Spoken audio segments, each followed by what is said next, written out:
Hello বন্ধুরা, আশা করছি সবাই ভালো আছেন। আজ আমি ইলিশ মাছের সরিষা বাটা রান্না করব। প্রথমেই আমি 2 চামচ সরিষা, 1 চামচ পোস্তদানা, একটা কাঁচামরিচ, সামান্য একটু লবণ আর জিরা একসঙ্গে ভালো করে পাটায় বেটে নিয়েছি। এবার সেই সরিষা বাটাটা আমি কড়াইয়ে দিয়ে দিলাম। এরপর দিলাম সামান্য একটু লবণ, হলুদের গুঁড়ো, মরিচের গুঁড়ো, দিয়ে দিলাম 1 চামচ পেঁয়াজ বাটা, হাফ চামচ রসুন বাটা আর ছোট্ট একটা টমেটো বাটা।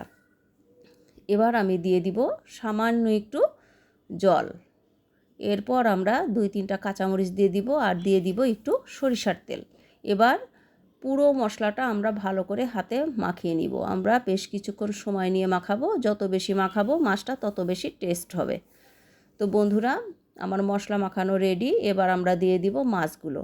বন্ধুরা, আমি আগে থেকেই মাছ ভালো করে ধুয়ে পরিষ্কার করে হলুদ, লবণ, মরিচের গুঁড়া আর সামান্য একটু সরিষার তেল দিয়ে 10-15 মিনিট রেখে দিয়েছিলাম। এবার মাছগুলো দিয়ে দিব। মাছগুলো আমরা ভালো করে মশলার সাথে মিক্সড করে নিব। তো বন্ধুরা, ইলিশ মাছের সরিষা বাটাটা আসলে এক একজন এক এক স্টাইলে রান্না করে থাকে। অনেকে মাছটা সামান্য একটু ভেজে নিয়ে রান্না করে। আজকে আর আমি মাছ ভেজে নিলাম না, এমনিতেই রান্না করলাম। তো বন্ধুরা, আমার মাছের সাথে মশলা মাখানো রেডি। এবার আমরা দিয়ে দিব জল।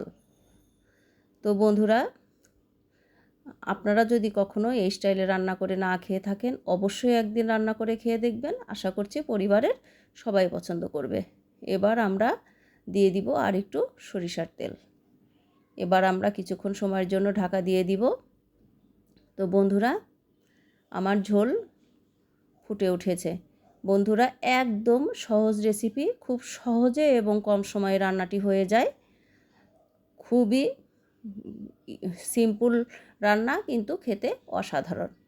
আমার রান্না প্রায় রেডি। এবার নামানোর আগে দিয়ে দিলাম আর একটু সরিষার তেল। তো বন্ধুরা, রেডি হয়ে গেল আমার ইলিশ মাছের সরিষা বাটা। তো বন্ধুরা, আজকের মতো এ পর্যন্তই। সবাই ভালো থাকবেন, সুস্থ থাকবেন।